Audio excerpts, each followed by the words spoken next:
Хайырлы иртә. Россия 1 телеканалында Татарстан яңалыклары, студияда Гүлназ Ибрахимова безнең бүгенге чыгарылышта.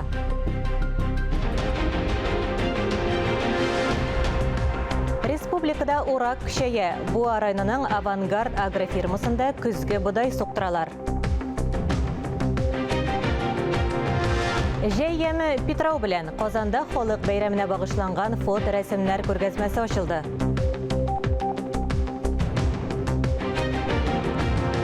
Мәңге яшә әмирем Ширмешән районында шушы исемдәге китап тәкъдим ителде.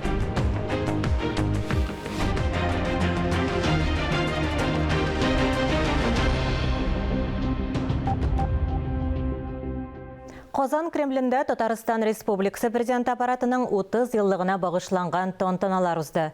Президент вазифасы гамәлгә куелуга 30 ел. Бу республика тарихында әһәмиятле роль уйнады. 1991 елда Татарстанның беренче президенты Минтимер Шәймиев сайланды. Дәүләт бүләкләрен һәм аерымлык билгеләрен республика президенты Рөстәм Миңнеханов һәм Татарстан дәүләт киңәшчесе Минтимер Шәймиев тапшырды. Тантанада Татарстан Республикасы президент аппараты җитәкчесе Әзгат Сәфәров катнашты. Бәйрәмдә президент аппаратының 22 хезмәткәре һәм хезмәт ветераннары бүләкләнде. Зия калкулыклары спорт сәламәтләндерү комплексында җәйге кампусны ачу тантанасы булды. Лагерга сойлап алу турын узучылар кабул ителде. Тулырак алдагы язмада. Бөтен дөньядан диярлек җыелган тырыш һәм максатчан студентлар җәйге каникулларын Татарстанда үткәрә. Салам, Казань. Мама годак сатрина матами аваста вала бимагана. Mahfuz Onki Lati Nigeria campus. Россия һәм чит илләрдән 200-гә якын студент 2 атнаны дөньяда глобаль үзгәрешләр турында фикер алышуга багышларга җыена. Теориядән күбрәк гамәл, практика өстенлек итә. Без лекцияларга, тренингларга йөрибез. Шулай ук безнең үз командабыз бар һәм без үз проектыбызны кампус азагында тәкъдим итәргә тиешбез. Халыкара пандемиядан соң дөнья элеккечә булмаячак һәм безнең яңа проблемаларны хәл итү өчен менә дигән мөмкинлекләребез бар. Кызыклы кешеләр белән күзгә-күз аралашу президент академиясе кампусының төп өстенлеге. Аның ачылу тантанасында Татарстан премьер-министры Алексей Песошин да катнашты. Мы сегодня посмотрели счастливые лица участников предыдущих кампусов. Пандемия тәэсирендә кампусны 2020 елда уздырмадык. Шулай да элек уздырылганнарыннан чыгып яшьләр өчен файдалы чара дип уйлыйбыз. Аның нәтиҗәләре смена ахырында әзер булачак фильмда да ачык күренер. Инициативалы яшьләр командаларда эшләячәк. Ул белем бирү форматындагы проектларны тәкъдим итүне күз алдында тота. Алар киләчәктә тормышка ашырачак ниятләренә нигез әзерли. Алия Галиуллина, Вадим Струминский, Илдар Галаудинов, Татарстан яңалыклары. 15 июльдән 10 мең сум күләмендә бирелә торган түләүләр өчен гаризалар кабул ителә башлый. Пособиеләр 6 яшьтән 18 яшькә кадәр балаларга һәм сәламәтлекләре шикләнгән 18 яшьтән 23 яшькә кадәрге затларга бирелә. Гаризаны дәүләт хезмәтләре порталында яки пенсия фондының клиентлар хезмәтендә бирергә мөмкин. Акчалар гариза бирүче тарафыннан күрсәтелгән счетка күчерелә. Ул саклык кенәгәсе яки банк картасында булырга мөмкин. IT-паркта Россия почтасы көненә багышланган тантаналы чара үтте. Республикада бу өлкәдә 8 меңгә якын кеше, шул исәптән 3 мең ярым почтальон эшли. Почта тармагы хезмәткәрләренә күп еллы хезмәтләре һәм тармак үсешенә керткән өлешләре өчен рәхмәт хатлары һәм бүләкләр тапшырылды. Зәй һәм Сарман районнарында Петрау җыеннары башланды. Быел онлайн Петрау бәйрәме 17 июльгә кадәр дәвам итә.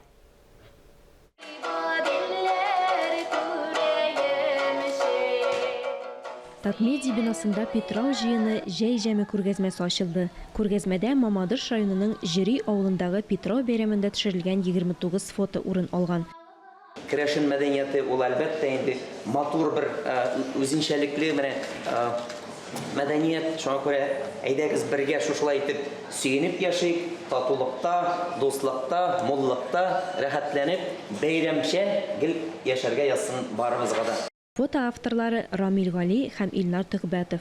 Фотоларга текстлар да куелган. Алар арасында Гәрәй Рәхим, Клара Булатова, Марс Макаров, Гөлшат Зайнашева, Луиза Янсуар, Ямаш Игәнәй, Егор Уткин, Людмила Степанова шигырьләре, җырлардан өзекләр бар.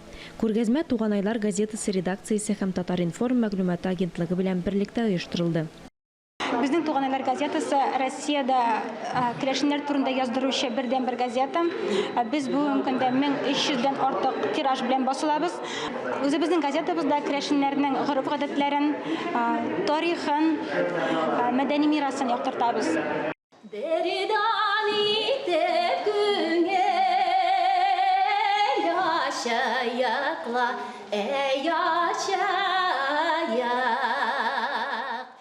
Республика күләмендә Петров бәйрәме 17 июльдә гадәттәгечә Җири авылында уза. Бәйрәмгә республика районнары Башкортстаннан, Чиләбе, Самара, Оренбург өлкәләреннән, Удмуртия республикасыннан, башка төбәкләрдән фольклор ансамбльләре килә. Яшь кызлар елдагыча керәшен шибәре бәйгесендә катнаша. Бәйгедә кызлар визитка күрсәтә, иҗади чыгышлар ясый, үз якларының гореф-гадәтләрен, йолаларын күрсәтәләр. Алия Галиуллина, Фәнис Мөхәммәтов, Ирек Хәмидуллин, Татарстан яңалыклары. Көннәр коры тора. Шул сәбәпле Татарстанда урманнарда янгынга каршы режим озайтылды. Урманнарга автомобильдә керүгә чикләүләр бар. Урман юлларында аншлаклар, шлагбаумнар урнаштырыла. Ял көннәрендә урманнарга күпләп килә торган урыннарда вакытлы постлар кизү тора. Чыгарылышыбызны һава торышы турындагы мәгълүмат белән дәвам итәбез. Татарстанда яңа шторм кисәтү игълан ителде. Синоптиклар фаразларына караганда, республикада һәм Казанда яшенле яңгыр һәм боз явуы көтелә. Җил секундына 24 метрга кадәр җитәргә мөмкин. Һава торышы начарлануга карамастан, җылы температура саклана. Көндезге сәгатьләрдә һава +32 градуска кадәр күтәрелә.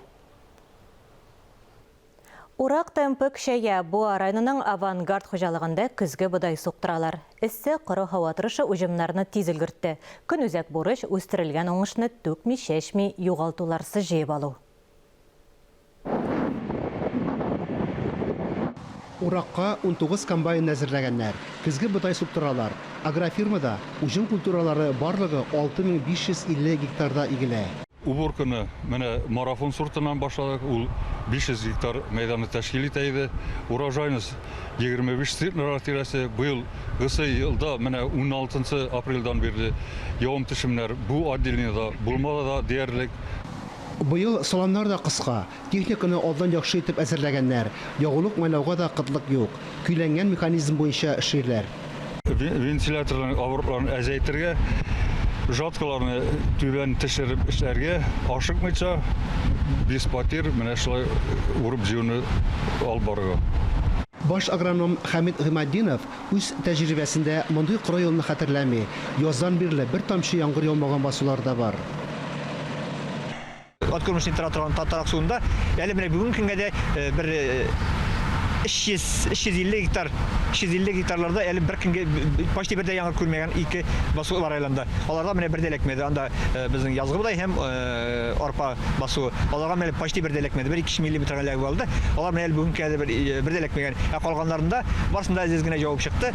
Соңдан соң сабан культуралары, шикәр чөгендәре, кукуруза, үләннәр берникадәр күтәрелеп киткән.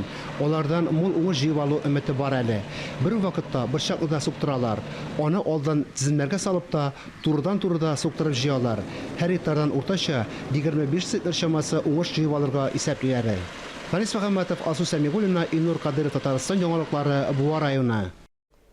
Казанда муниципаль парковкаларның ташламалы эш режимы сентябрьгә кадәр озынайтылды. Хәзер парковка өчен түләү эш көннәрендә иртәнге 7-дән кичке 6-га кадәр алына. Калган вакытта шул исәптән шимбә, якшәмбе һәм бәйрәмнәрдә парковка түләүсез. Көз башында парковкаларның яңа эш режимы билгеләнә. Рестораторлар фикеренчә, бу ярдәм чарасы клиентларны җәлеп итәргә ярдәм итә, чөнки аларга үз автомобильләрен бушлай калдыру уңайлы. Миша елгасы кушылдыгында җыелган чүпле һәм ләм баскан урыннарны чистарту максаты белән өмә оештырдылар. Елга сайыкмасын өчен аның төбен ел сайын чистартып торырга кирәк. Моның өчен махсус техника кулланалар. Тулырак алдагы язмада. Миша елгасы кушылдыгында җыелган чүпле һәм ләм баскан урыннарны чистарту максаты белән өмә оештырдылар. Елга сайыкмасын өчен аның төбен ел сайын чистартып торырга кирәк. Моның өчен махсус техника кулланалар. Иң чүпле урыннарны җир снаряды ярдәмендә чистарталар, грунтны өскә күтәрәләр. Рус Николаевский авылы халкы өчен суны чистарту аеруча мөмкин. Чөнки язгы ташу вакытында аларның участокларын су баса, ә сулыкны чистартып бетергәч яр буйларын төзекләндерүгә керешәләр. Будут проведено. Электр үткәреп лампалар куябыз, агачлар утырту, чәчәкләр үстерүне дә күздә тотабыз. Яр буенда җиһазлар куеп, пляж ясарга да ниятебез бар. Державина авылындагы сулыкны янгын сөндерү өчен резервуар буларак кулланалар. Елганы чистартуда җирлек халык та катнаша. Су объектларындагы эшләр экология ил күләм проекты буенча үткәрелә. Суның төбен тирәнәйтү һәм чистарту эшләре Татарстанның 3 зур су объектында уза. Мы реализуем на сегодняшний Без бүгенге көндә 2 муниципаль районда сулыкларны чистартабыз. Эшләр Мамадыш, Лаеш районнарында алып барыла. Моның өчен республикадан 99 миллион сум акча тотыла. Тулайым алганда, 3 су объектын төзекләндерүгә 2 ел эчендә 164 миллион сум акча бирелә. Су объектларында барлык эшләр дә федераль бюджет акчасына башкарыла. Тагын берничә проектны планлаштыралар. Чаллыда Мәләкәс елгасын чистартырга җыеналар. Елизавета Жукова, Ләлә Зайнуллина, Илдар Галаутдинов, Татарстан яңалыклары. 17 июльдә Татарстанда экологик акция оештырыла. Экологлар Камытамагы районының Лыбаш тауы янындагы Идел ярын җыерга һәм тыюлыкны чистартырга ниятли. Водолазлар су асты өлешен чистарта. Акция уникаль су объектларын саклау федераль һәм экология милли проектлары кысаларында уздырыла. Оештыручылар кирәкле инвентарь һәм капчыкларны үзләре китерә. Дайвинг белән кызыксынучыларга мастер-класс та оештырыла. Акция ахырында барлык катнашучылар кыр кухнясында сыйлана. Хәзер игътибарыгызга парламент хәбәрләрен тәкъдим итәбез. Аны минем коллегам Идел Кыямов җиткерер. 8 июльдә парламентарийлар язгы сессияның йомгаклау утырышына җыелды. Көн тәртибендәге мәсьәләләр арасында Республика Хисап палатасының узган елдагы хисабы, республиканың кайбер законнарына үзгәрешләр кертү. Парламент рәисе Фәрит Мөхәммәтшин узган сәяси ярты еллыкка якынча нәтиҗәләр ясады. Татарстан Республикасы Хисап палатасы бюджет акчалары сагында, дәүләт программаларын һәм милли проектларны үтәгәндә казна акчаларын куллануга аерым игътибар бирелә. Тикшерү барышында контролерлар азык-төлек продуктлары белән тәэмин итү, югары технологияле медицина җиһазларын, җирләрне куллануда хукук бузу чаракларын тапкан. Хисап палатасында хукук бузуларга юл куймаска гына аларны кисәтергә әзерләр. Парламентарийлар закон нигезендә татарстанлыларның җәмәгать транспорты хезмәтләреннән бер тигез файдалана алуын тәэмин итте. Җир һәм экология кодексына төзәтмәләр кертте. Әйләнә-тирә мөхит турында метеорологлар фикерен тыңладылар. Фәрит Мөхәммәтшин парламентның ярты еллык эшенә йомгак ясады. 5 утырыш үткәрелгән, 147 мәсьәлә каралган, 46 закон кабул ителгән. Дәүләт советы резонанслы вакыйгаларга оператив рәвештә җавап бирә. Сәнәгать паркларында катнашучылар өчен салым ташламалары билгеләнгән. Федераль үзәккә корал әйләнеше буенча хайваннарга карата мөнәсәбәт интернет челтәрендә мәгълүмат таратуны җайга салырга тәкъдим итте. Депутатлар төркемнәре һәм фракцияләр актив эшләде. Парламентара хезмәттәшлек тә сизелерлек булды. Сәяси партияләр вәкилләре утырыш барышында Дәүләт думасына депутатлар сайлау кампаниясе турында искәртте. Парламент үзәге фойесындагы күргәзмә зур кызыксыну уятты. Ул сугыш елларында яшьләребезнең хезмәт батырлыгына багышланган. Хәзер депутатлар парламент каникулларына китте. Киләсе сессияне сентябрьгә билгеләделәр. Фәрит Мөхәммәтшин Россия Конституциясенә төзәтмәләр кертүнең 1 еллыгына багышланган конференциядә катнашты. Бердәм Россия партиясенең парламент фракциясе беренче ярты еллыкка нәтиҗә ясады. Казанда чираттагы визит белән Дәүләт думасының хезмәт, социаль сәясәт һәм ветераннар эшләре комитеты башлыгы Ярослав Нилов булды. Дәүләт думасы депутаты Айрат Фәррахов Шүпрәле районында фельдшер-акушерлык пунктларының, мобиль поликлиникаларының эш шартлары белән танышты. Дәүләт советында экология, табигатьтән файдалану, агросәнәгать һәм азык-төлек сәясәте комитеты җитәкчесе Азат Хамаев матбугат конференциясе үткәрде. Анда шәхси хуҗалыкларга дәүләт ярдәме турында сүз барды. Тиешле закон күп нәрсә эшләргә мөмкинлек бирде дип саный белгечләр. Шулай да шәхси хуҗалыклар кооперациясе проблемасы кискен тора. Шәхси ярдәмче хуҗалыкларга дәүләт ярдәме турында закон 5 ел элек кабул ителгән иде. Бу вакыт эчендә шәхси хуҗалыкларда мөгезле эретерлекләр саны тотрыклы калды. Республика казнасыннан ел сайын кече хуҗалыкларга ярдәм итүгә шактый акча бүлеп бирелә. Иң кирәкле ярдәм чарасы сөтчелек юнәлешендә мини фермалар төзү. Әлеге программа ярдәмендә шәхси ярдәмче хуҗалыкларда маллар саны 7000гә җитте. Ике төрле ысул белән гариза биреп була. Шулай ук кягаз белән дә без документларны кабул итәбез һәм электрон форматта да. Әгәр кеше үзе электрон форматта документны тутыра алмый икән, ул авыл җирлегенә килеп, үзенең шәхси кабинетін авыл җирлегенең компьютерында ача ала. Һәм ул компьютер аркылы шулай ук гаризаны без регистрация алабыз. Анда бары тик кешенең, әйтәбез, пенсион нигә 2 ел документы кирәк. Шул документ нигезендә анарга шәхси кабинет ачыла. Азат Хамаев профильле комитетның беренче ярты еллыктагы эшенә йомгак ясады.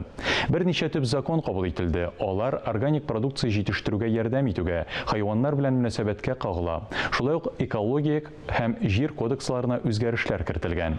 Азат Хамаев күптән түгел узган Агро-Волга 2021 агросәнәгать күргәзмәсе турындагы фикерләре белән уртаклашты. Форумда ачык һавада авыл хуҗалыгында җитештерүнең масштаблы экспозициясе тәкъдим ителде. Матбугат конференциясендә шулай ук терлек азыгы хәзерләү мәсьәләләре турында да фикер алыштылар. Һава торышы шартларына бәйле вәзгыять гади генә түгел. Профильле министрлык вәкилләре эшне контрольдә тота. Сез парламент хәбәрләрен карадыгыз. Татар тарихы 7 томлык булып нәшр ителсә дә, әле яңа чыганакларны барлап өстәмә китаплар бастырырлык мәгълүматлар шактый. Алар архив, музейларда, борынгы кулъязмаларда үз чиратын көтә. Шулай да соңгы араларда тарихи документаль китаплар язу жанланып китте. Бигрәк тә авыл тарихын чагылдырган китаплар әледән-әле киң җәмәгатьчелеккә тәкъдим ителә. Шушы арада тагын бер авыл тарихлы булды. Ширмешән районының Әмир авылында «Мәңге яшә Әмирем» китабы тәкъдим ителде. Әлеге чарадан хәбәрчебез Мөршидә Җиһанның махсус репортажы. Гасыр гарасатының ачы җилләре Әмир авылында дер селкеткән, нинди генә зилзиләләр авыл өстеннән узмаган. Булар барысы да 912 бит булып бастырып чыгарылган «Мәңге яшә Әмирем» китабына бәйнә-бәйнә язылган. Менә дөресен генә әйткәндә, мин хәзерге көндә үзем дә шок катып утырам. 912 бит, менә үземнең авылны бит инде мин 720 битлеген әйтеп язган, анысы да 10 ел дәвамында. Монысы менә 912 бит һәм 2 ел эчендә. Күрәсең, бу иң беренче дөрестән дә Аллаһ Тәгаләнең ярдәмедер. Чөнки әгәр дә без дугадан башлаган идек, менә шулай эшләсәк иде ди. Ул юлларын ачты, Аллаһ Тәгалә күрсәтте кем әйтмешләй ниләрен, менә чыганакларын дигәндәй. Аннан соң инде хезмәт, тырышлык, әгәр дә ул шундый вак һәм четерекле эш, аны көн саен ниндидер бер өлеш кертеп әзәз генә яза тормасаң, андый уңышка ирешеп тә булмый. Аннан монда әмирлеләр үзләре дә бик актив булды. Төбәк тарихын язарга уйлагансыз икән, эшне аксакаллардан башларга кирәк ди Әмир авылы тарихын язучы Илдар Кыямов. Китапны тәкъдир итү кичәсендә дә аны язуда катнашкан, авылда гомер иткән өлкәннәр җанлы хатирәләре белән уртаклашты. Әмир авылы, Әмир бабай килеп утырган Алексеевский районының Тиянәл авылыннан. Диләр, без инде сүләү буенча гына беләбез. Шул сүләү буенча шул Тиянәл авылдан Әмир бабай килеп утырып, шуннан килгән нәсел без Курамша нәселе. 1799 елны нигез салынган Әмир авылының тарихы, анда яшәгән халык язмышы. Кайбер ишле гаиләләрдә балалар сугыш һәм тормыш авырлыклары нәтиҗәсендә дөм ятим кала, әмма авыл үксезләрне дә үз канаты астына ала. Әти 10 сентябрьдә, әни 11 октябрьдә аралары кыска гына какырас.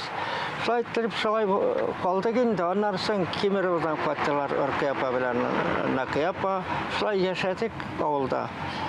Яз көннәре черек бәрәңге җыя идек, теге азык беткәч, кычыткан, балтырган пешереп ашый идек. Дөньяның төрле почмакларында җиң сызганып хезмәт итүче булдыклы җитәкчеләрне, иҗат әһелләрен, гомумән шәхесләрне авыл тәрбияләгәнен беләбез. Мәңге яшә Әмирем китабының иганәчеләре Миндар һәм Фазил Әгъләмовлар да шушы авыл егетләре. Гомер буе авылыбыз белән бергә яшәдек. Сургутта торсак та авылыбызны беркайчан да онытмадык, ташламадык. Авылның тынын, йөрәк тибешен белеп яшәдек. Күп нәрсә эшләнде. Бүген аның турында сөйләшмәбез инде, нәрсәләр эшләнгән. Китап нәрсә? Китап ул тарих, авылыбызның тарихы.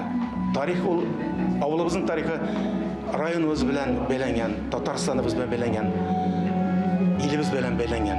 Менә шул авыл халкы белән аерым-аерым ничектер сөйләшкәндә, һәрберсе үзенеке сөйли иде бит инде. Һәрберсе Үзенең тормышын сөйләй, эш дәверен сөйләй, сугышта булганнарын тегесенмәсен. Мәйтә, менә шуларның бөтенесен язып барасы иде.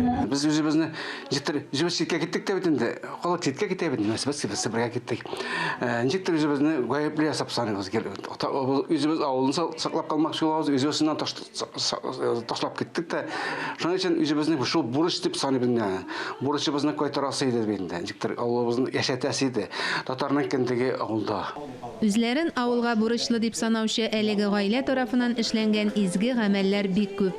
Ел сайын авыл бәйрәме күптән түгел ачылган авылның иман йорты дисеңме, барысы да аларның матди ярдәме белән эшләнгән. Алай гына да түгел, авылда калган яшьләргә һәм өлкәннәр өчен 2-3 еллык максатчан эшчәнлек тә оештырылган. Мәсәлән, һәр туган балага 100 мең акча бирү, ай сайын сугыш чоры балаларына 2 меңлек азык-төлек җыелмасы бирү. Безнең авыл бана бер елрак авыл. Аллага шөкер, берсе белән берсе ызгышып, судка, утка җитешкән берсе дә юк. Шул ничә 81нче яшем, шул гомергә хәтле берсенең дә андай ни булганы юк. Бу Агзаман бабайның балалары инде. Алар тоже шунда бергә үстек дияргә дә ярый инде.